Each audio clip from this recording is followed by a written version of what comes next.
Best and worst case scenarios for Artemi Panarin. Can the Breadman build on what he did in last year's playoffs and deliver the Rangers a Stanley Cup? Or is some regression inevitable from what he did last season?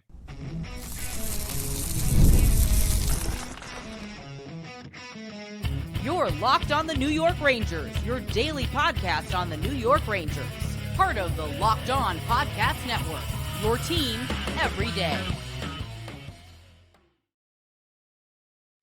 Welcome back, Blue Shirts fans, to episode number 1124 of the Locked On New York Rangers podcast. I'm your host, John Chick. Just want to thank you guys, as always, for making Locked On New York Rangers your first listen every day. We are free and available on all platforms, including YouTube. And today's episode of Locked On New York Rangers is brought to you by FanDuel. Make every moment more as playoffs wind down. The sport stops sporting the way we all want them to. But this summer, FanDuel is hooking up all customers with a boost or a bonus daily. That's right. There is something for everyone every day, all summer long. Visit FanDuel.com to get started. And we are, of course, part of the Locked On Podcast Network, your team every day. So today, Monday, happy Monday to everybody. We're going to be continuing with our off-season series. We do this every year. The everydayers, you guys are very familiar with it. And if you're new here, come on in, join the fun, and enjoy this off-season series that we do every single off-season. We talk about every single player on the Rangers, every player that we believe will be on the Rangers opening night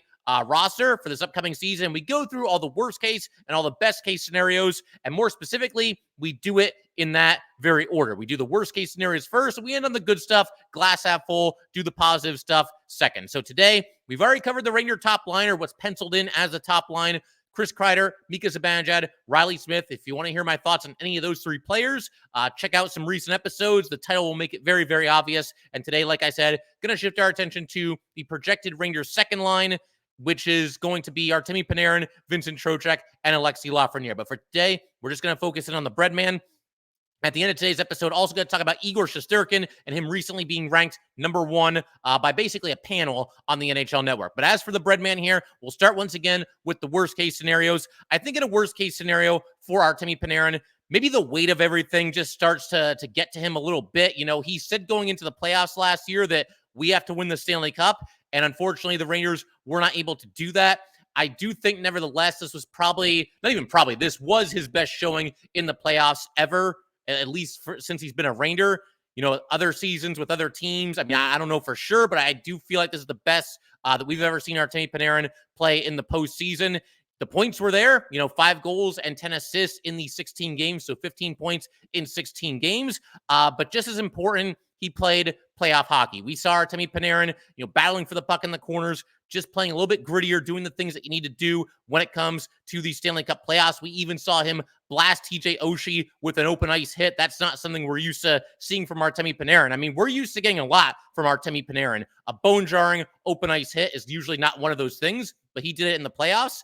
And the reason I say that this could be, worst case scenario for Artemi Panarin, everything kind of getting to him and starting to build up a little bit, the pressure building up, is because, believe it or not, we are now going into year 6 out of 7, the 7-year contract that Artemi Panarin signed when he came over to the New York Rangers. So he's only got 2 years left on his deal. There are no guarantees that he's still a Ranger when that contract runs out. I mean, it's hard to say for sure this far, out away from that, and what Panarin's next contract might look like. Does he want to stay a Ranger? All those things.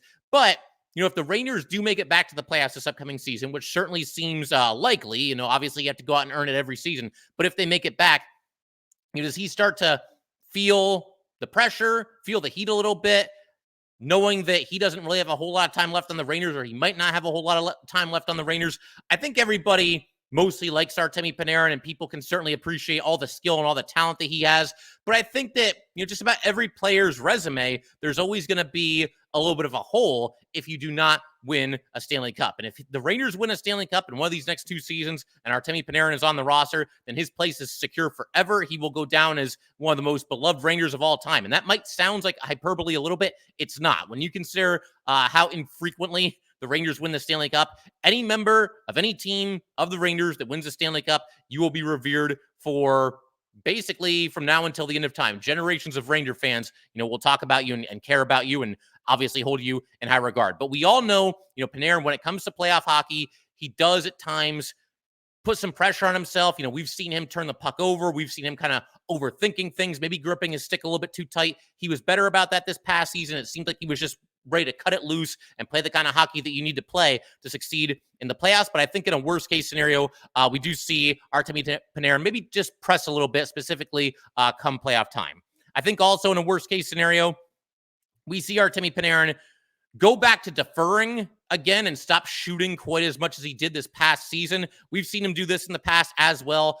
The one thing about Artemi Panarin before this past season that I always saw as like a little bit of a negative, and it's not that much of a negative because he's a great passer and he should take advantage of that as well. But the one area of his game where I thought he was holding himself back a little bit is that the guy just doesn't want to shoot the puck. And it doesn't come from, I don't think, a mindset where he's afraid to shoot the puck. It's just that he's that selfless and he's that, interested in setting up his buddies for some easy tip-in goals where he passes up good scoring opportunities. This is a guy that Henrik Lundqvist once said has a more accurate shot than anybody that he's ever gone up against. You got to use that to your advantage. We saw Panarin do that this past season, but I think in a worst-case scenario, he goes back to kind of deferring, trying to set up other people for goals.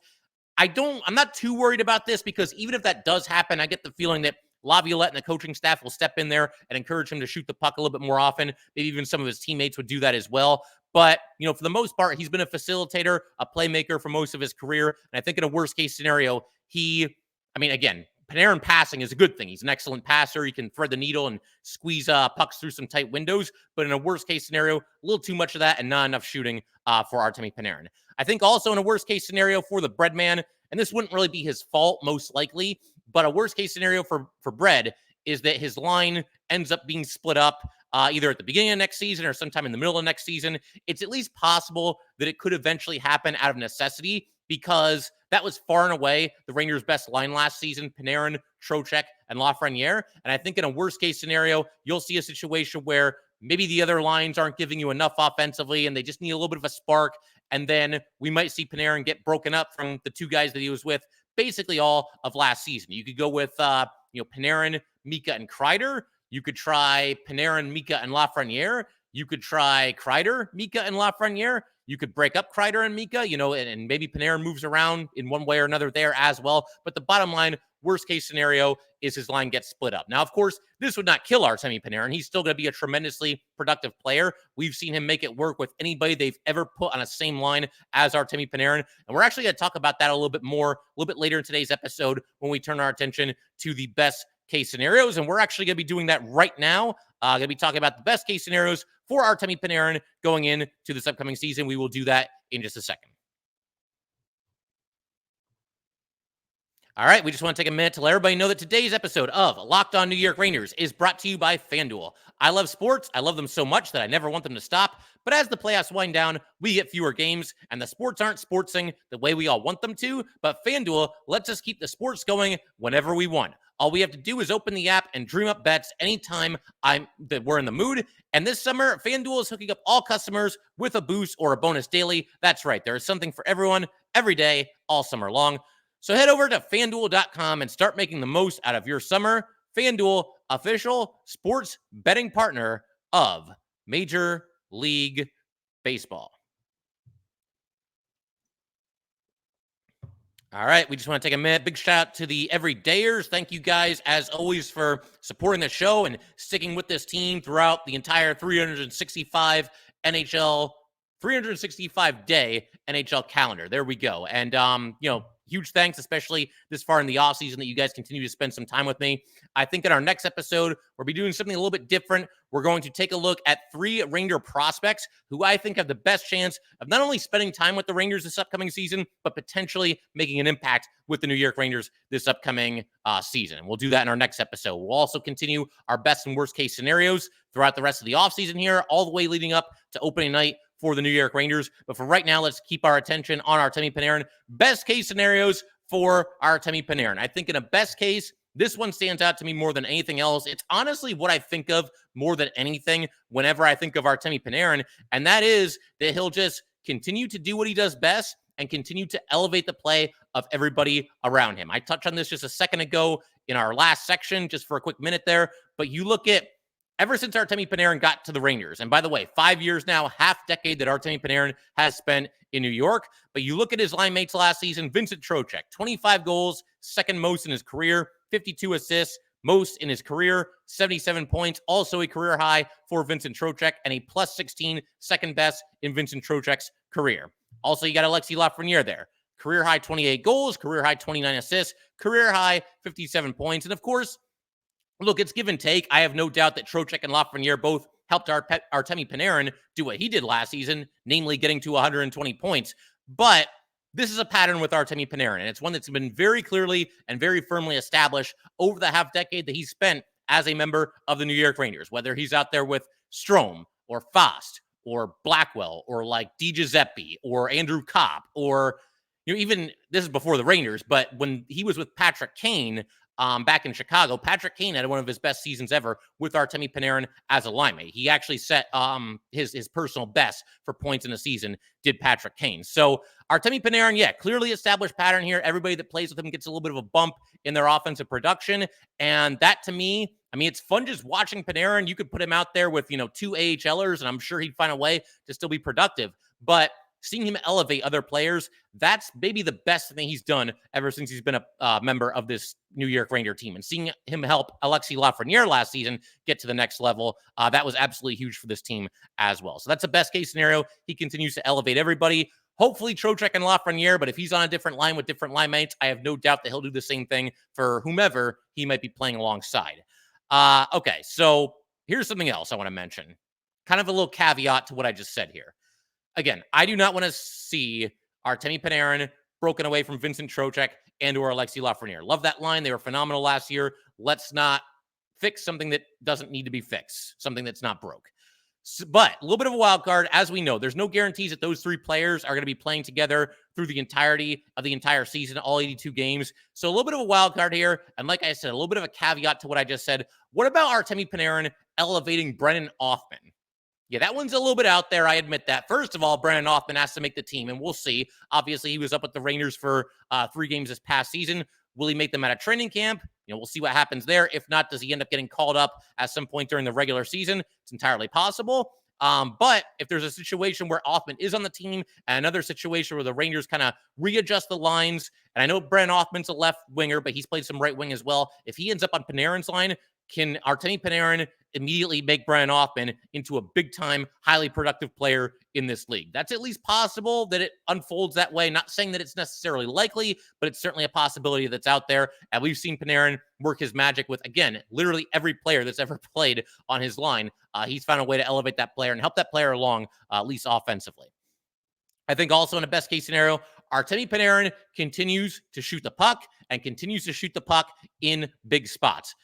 Panarin last year had 303 shots on goal. His second highest total for his career, that was his career high. His second highest total was 228, and that happened in 2017, 2018 as a member of the Columbus Blue Jackets. And just as impressively, he wasn't just shooting more often, he was scoring more often than he did at any other point in his career. His shooting percentage last year was 16.2%. That is the highest total of his career for a single season. I mean, you're approaching, scoring a goal once out of every 5 shots on net. That's big time, and that's obviously somebody that knows how to snipe and knows how to put the puck in the net. And you also look at what he did in the playoffs last year. 5 goals, 4 of them were game winners. So Panarin does have a knack. Obviously, the Game 7 overtime winner against the Penguins. He does have a knack for putting the puck in the net in some big spots, and we hope, or at least I do, and probably some of you are with me on this, that Panarin continues to shoot the puck for this upcoming season. I think also in a best case scenario, Artemi Panarin builds off of what he did in the playoffs last season. If we assume that the Rangers make it back again this season. And again, can't stress this enough. There are no guarantees. Rangers have to go out and earn every single point, just like every team in this league, just like every single season. They have to, fight and work their way back into the playoffs this upcoming year, just the way they did the last couple of years. But if they get there, hopefully Artemi Panarin can build off of what he did in the playoffs this past season. Again, I mentioned the points, but the physicality, just playing with a little bit more edge, was Artemi Panarin. I feel like if the Rangers are going to be the last team standing, if they are going to win the Stanley Cup this upcoming season, then you're going to need Artemi Panarin to be one of the guys leading the way. It's such a cliche, but you do need your best players to be your best players in crunch time, and specifically the Stanley Cup playoffs. He got off to a phenomenal start last postseason run, and then just like basically every star player that played against the Panthers last year, not just on the Rangers, but across the entire NHL, the 4 opponents that the Panthers had in the playoffs, all the star players really struggled to get anything going. So too did Panarin. But I think that if the Rangers are going to win the Stanley Cup, then we're going to have to get the best playoff run that we've ever gotten from Artemi Panarin. Because it's not like he was like phenomenal for the entirety of the playoff run last year, but you've got people trying to make it sound like he didn't do anything, and that could not be further from the truth. Panarin had a nice playoff showing last season. I think, again, it's certainly the best that he's ever looked in the playoffs. He looked like he was built for the playoffs last year, maybe more so than at any other time that he's gotten to the playoffs in his career. And that being the case, hopefully, he can take another step forward and really, I don't want to say do what he does in the regular season in the playoffs, because that's very difficult to do, especially when you know how much teams are going to be keying on somebody like Artemi Panarin. But if he can at least get close to that level, then the Rangers are going to be in good shape, and Artemi Panarin is going to be one of the guys leading the way in next year's postseason. I think also in a best case scenario, I'm going to say a second straight 100-point season is certainly possible for Artemi Panarin. Last year was absolutely ridiculous. Career highs across the board for Artemi Panarin. 49 goals, 71 assists, 120 points. It's very difficult to pull off a season like that 2 years in a row, but I feel like 100 points is certainly within reach. And for me, put Artemi Panarin down for 101 points going into this upcoming season. I don't know that he'll quite get to 120 again, but man, the way he was shooting the puck more often, you think about, how dangerous his line mates are and how much chemistry he has with the two of them. You think about how good this Ranger power play has been and all the points that they produce, all the goals that they produce when they have the man advantage. And you've got a player here that's in line for another monster season. So 120 can't go that far. That's very difficult to pull off 2 seasons in a row. But 100 points, yeah, I think he gets there. I think you'll see Artemi Panarin reach that plateau again this upcoming season and lead the way for the Rangers offensively. I think also in a best case, Artemi Panarin continues to be one of the most exciting players in the planet. We watch sports for entertainment. We want to watch the best of the world. We want to see these guys, in the case of hockey, step onto the ice and do some amazing things with the puck and produce all these highlight reel goals. And, I've done it before. Probably just about everybody watching or listening to this in the last half decade of Artemi Panarin being a New York Ranger, you've probably nitpicked him at some point. I know that I have at times, but make sure you take this in a little bit. This guy he's a treasure to watch. I mean, the things that this guy can pull off on a hockey rink, it's something that only a very, very select few of players can do in this league. And it's a privilege to get to watch somebody with that much talent take the ice on a night in and night out basis. Do not take it for granted, because he's not going to be here forever. And in terms of just pure skill, pure talent, it might be a while before we see somebody, quite at that level with the New York Rangers. Alexis Lafreniere's got a chance. He might eventually reach that level. I don't think he's quite there yet. He's got that kind of upside. But man, I mean, when's the last player that the Rangers have had that's been on Artemi Panarin's level? I would say you'd probably have to go all the way back to Jaromir Jagr. And even with Jagr, I mean, he was always a good Ranger, but it was just that one season where he truly exploded. I believe it was 123 points that year. So yeah, man, don't take this for granted. It's just fun to watch, and I think we all owe it to ourselves to enjoy it over the next season or two, because he's under contract, like I said, for another 2 years. We don't know what's going to happen after that. So enjoy this while you can, and just enjoy the show that Artemi Panarin puts on basically a nightly basis. I think also in a best case scenario, Artemi Panarin continues to be a human cheat code when it comes to the shootout. Now, there's a lot of varying opinions when it comes to the shootout, and we can debate, is that the best way to determine a winner? Should a team get 3 points for a regulation win, only 2 points for an overtime or a shootout win? That's a different conversation for a different day, but the bottom line right now, the rules have been agreed upon. 3-on-3 overtime for 5 minutes. If nobody scores, you go to the shootout, and it's really nice having somebody like Artemi Panarin, who I believe is around 60% success rate on the shootout in his career. So that being the case, I mean, that's awesome. And Mika Zibanejad had a spectacular on the shootout as well. So you've got a very good chance of winning most games that go to a shootout. Again, we can debate the merits of the shootout, determining who gets a second point and who doesn't, but that's the rules. And the Rangers are always at an advantage going into that situation. And Artemi Panarin, obviously a very big reason why. I think also in a best case scenario, Artemi Panarin gets more Hart Trophy consideration at the end of this season, I mean, why not? Again, he's always up there in terms of points, in terms of production, in terms of overall value to his team. So I think that certainly is in the realm of possibility. I mean, I realize that Connor McDavid exists, and so too does Nathan McKinnon. But I mean, in a best case scenario, he should at least get some consideration for it and get some votes for it. And I think to kind of build on that, a piece of hardware that would be even nicer if Artemi Panarin gets Conn Smythe consideration for this upcoming season. Now, obviously, for that to happen, the Rangers are probably going to have to win the Stanley Cup.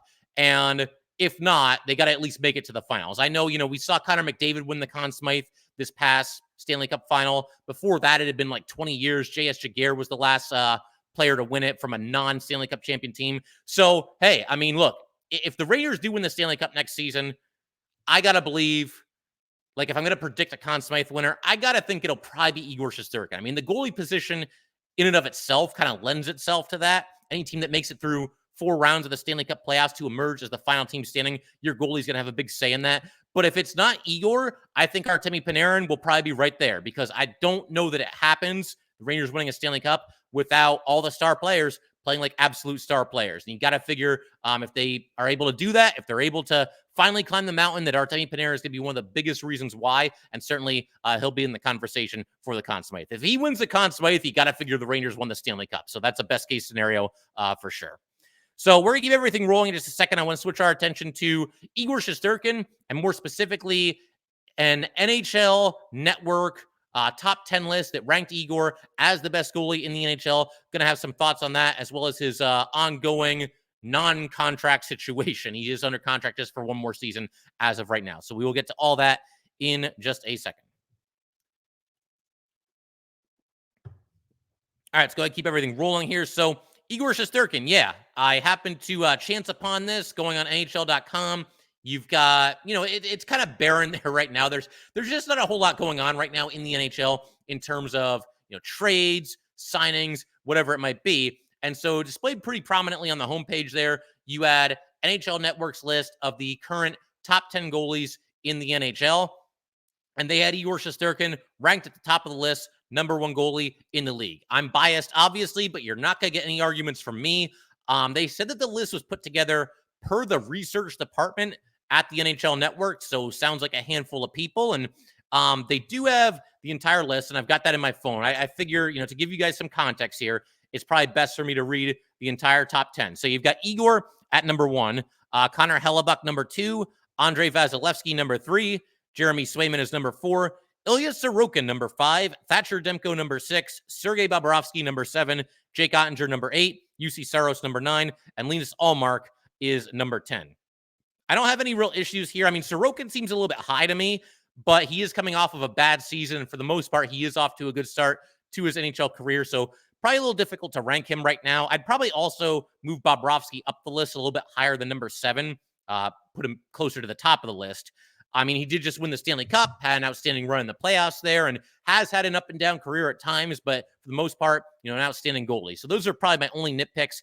As for Igor Shesterkin, though, they do these top 10 lists, and they will show a highlight package for every single goalie. And they said one of the audio clips that accompanied Igor's highlight package was, "This is what will terrify you about playing the Rangers." And I think so. I mean, to me, there's a lot of reasons to fear the Rangers if you're this team or that team and you're matched up with them for a playoff series. Obviously, there's a lot of guys that can put the puck in the net for the Rangers. They are outstanding when it comes to special teams, and nothing bigger than Igor Shesterkin. This guy is very difficult to solve, and you've got your work cut out for him if you're going to beat the Rangers on any given night. They also mentioned when discussing Igor Shesterkin, something that we've been talking about here on Locked On Rangers, the very simple fact that Igor Shesterkin is probably 1 year away from being the highest paid NHL goalie, not just today, but in NHL history. I honestly don't see any way that this doesn't happen. The only way that I can see a situation where he does not get more than the current cap hit to carry price, which is $10.5 million. The only way possible is if he signs an 8-year deal with the Rangers or a 7-year deal with somebody else. And I think he'll stay with the Rangers, but an 8-year deal with the Rangers, that's the maximum allowed, or a 7-year deal with somebody else, that's the maximum allowed when you go to a different team.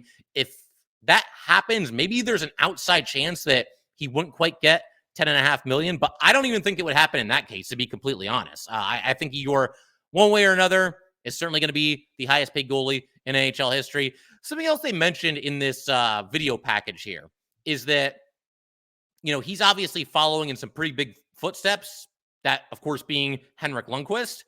That's one of those things that, we're all aware of it. We probably don't talk about it enough. I probably don't talk about it enough. This guy replaced a legend. This guy replaced somebody that was universally beloved by every Ranger fan everywhere, and somebody that was a lot of, fans' favorite player for a decade, more than a decade. Henrik Lundqvist always did it with class, and he was always there for the Rangers, the backbone of this franchise for a decade and a half. And he just steps in like it's nothing and just does his thing, and has obviously excelled under the bright lights of New York City and of Madison Square Garden. So it's one of those things where, he really does deserve a ton of credit for that. That's not an easy situation.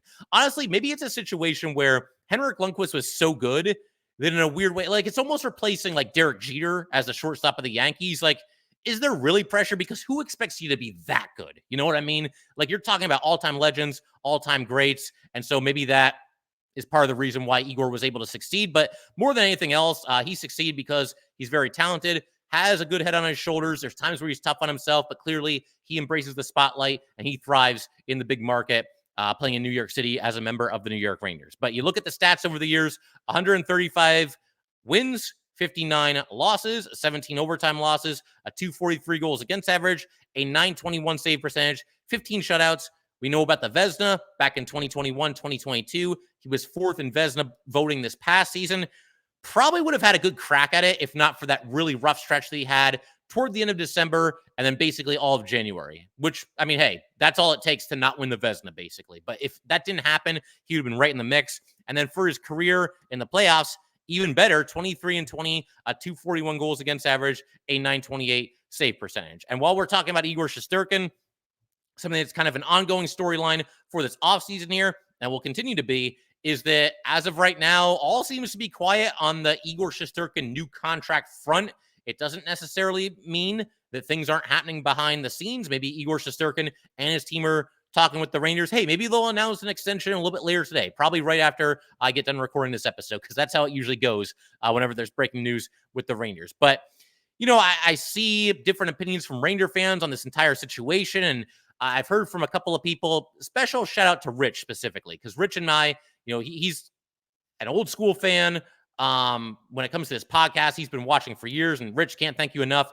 But he has expressed his opinion to me in the past that maybe the way to go is to not go with an elite goalie and thus a very highly paid goalie, but go with a good but not great goalie, somebody that has a manageable cap hit. Then you can spend money in other places, and then maybe you have a chance to win a Stanley Cup that way. And a case can be made for that approach. I think Adin Hill, this past, or 2 seasons ago at this point, win the Stanley Cup with the Vegas Golden Knights, although Hill's a pretty good goalie. I mean, good but not great, which I guess would fit Rich's description. But we'll do that in a future episode. We're going to look at a bunch of Stanley Cup winners and talk about how important the goalie was. Was this guy truly elite, or was he just kind of a good goalie, or was he a goalie that just got hot at the right time? Jordan Binnington comes to mind when you describe a goalie like that. But, listen, there's a lot of Ranger fans out there, Rich included, I think. I don't want to speak for you, Rich, but I'm pretty sure you'd be on board with this, that are a little bit hesitant to give Igor Shesterkin a contract that is worth $12 million, $13 million, whatever it might be. And I get that too. But I just feel like it's kind of a situation where Igor's got all the leverage. And I don't know how, when you're the Rangers and you're in a championship window and you've got a chance to win the Stanley Cup, that you let him walk away. Now, we've talked about this in the past, but it's something that I think is worth bringing up again here. What are the other options if you don't re-sign Igor Shesterkin? And again, I do think the Rangers will get a deal done with Igor. But if you don't, who else is out there? The other free agent goalies that year are Jake Ottinger, UC Saros, Linus Ullmark, and Adin Hill. There's other free agent goalies, but those are really the big 4 in addition to Igor Shesterkin that you would look at and say, okay, that guy could be a starting goalie in the NHL. You could maybe throw Alex Georgiev in there as well, but I really don't think he's coming back to New York, and he's coming off of a pretty rough season. So it's really those 4 in addition to Igor. You've got Ottinger, Saros, Ullmark, and Hill. I think all of them will probably be less expensive than Igor Shesterkin, but I don't think any of them are as good as Igor Shesterkin. And is it worth the trade-off to go with a little bit cheaper of an option? Again, I just don't see the Rangers doing that. They know what they've got in Igor Shesterkin. Homegrown talent, has excelled as a member of the New York Rangers, and the Rangers have been this close in 2 of the last 3 seasons to at least making it to the Cup final. And at that point, you take your chances and just see what happens. But for some more context here, to learn a little bit more about these other goalies, NHL Network, this list that they did here that I was talking about just a minute ago, had Igor at number 1. They had Ottinger at number 8. They had Saros at number 9. They had Ullmark at number 10. And Adin Hill was not ranked in that top 10 list. And for context, as far as how much money they're making, Ottinger is making $4 million. Saros is making $5 million. Ullmark is making $5 million. And Hill is making $4.9 million. So all of them are between $4 and $5 million. But I do think that all of them are probably looking at a pretty substantial raise. And I don't know. I mean, if it takes $12 million to re-sign Igor Shesterkin, but it takes like $9 million or $8 million to sign one of these other guys, I mean, isn't it better off just to go with Igor Shesterkin? I'd be curious to hear what you guys think about this entire situation. But the one thing that is worth noting, again, I just talked about it, is there are a decent amount of solid to good to great free agent goalies available after this upcoming season when Igor will be a free agent. But by no means am I pushing Igor Shesterkin out the door. Quite the opposite. In fact, I'd like to see him get signed under contract before this upcoming season starts. The longer you wait, the more it's going to cost. And maybe Igor Shesterkin wants that. Maybe he wants to play out the season and then become a free agent and then get the best deal possible. But I hope the Rangers are at least doing their due diligence and trying to see if there isn't some kind of an agreement they can come to with Igor Shesterkin and make this guy a Ranger for a very long time. But figure we can call it there. A couple of odds and ends before we close out today's episode here. Riley Smith will wear number 91 for the Rangers this upcoming season. And that is a strangely popular jersey number over the last handful of years. You had Alex Wenberg wearing number 91 last year. The year before that, 2 players on the Rangers wore number 91. Sammy Blais first, then Vladimir Tarasenko. They were in the trade basically for each other. Obviously, there were other pieces involved in that trade, but Blais went one way, Tarasenko went the other way. And so 4 New York Rangers in 3 seasons will wear number 91. Just kind of an interesting little quirk when it comes to jersey numbers. The other thing I want to mention, fantasy hockey, anybody that wants to play this year, please get in touch with me. If you played last year, secure your spot now. If you did not play last year, definitely get in touch. And you can obviously save your spot in line. We'll try to get you into the league this year. And one more thing, still taking playoff overtime stories from all you guys. Basically, what we're going to do in a future episode, if you have a story from this Ranger most recent playoff run here, where you were, who you were with, how you reacted when this guy or that guy scored a playoff overtime goal. Of course, there were 4 scored by the Rangers. And definitely send me that story. I'll read it on a future episode of Locked On New York Rangers. But that will do it for today, guys. Once again, if you'd like to get in touch with this podcast, please send an email to lockedonnyrangers@gmail.com. Once again, that is lockedonnyrangers@gmail.com. Definitely give us a follow on Twitter as well, @LO_NY_Rangers. Once again, that's @LO_NY_Rangers. And definitely subscribe to Locked On New York Rangers YouTube channel. Thanks again, guys. I will see you next time.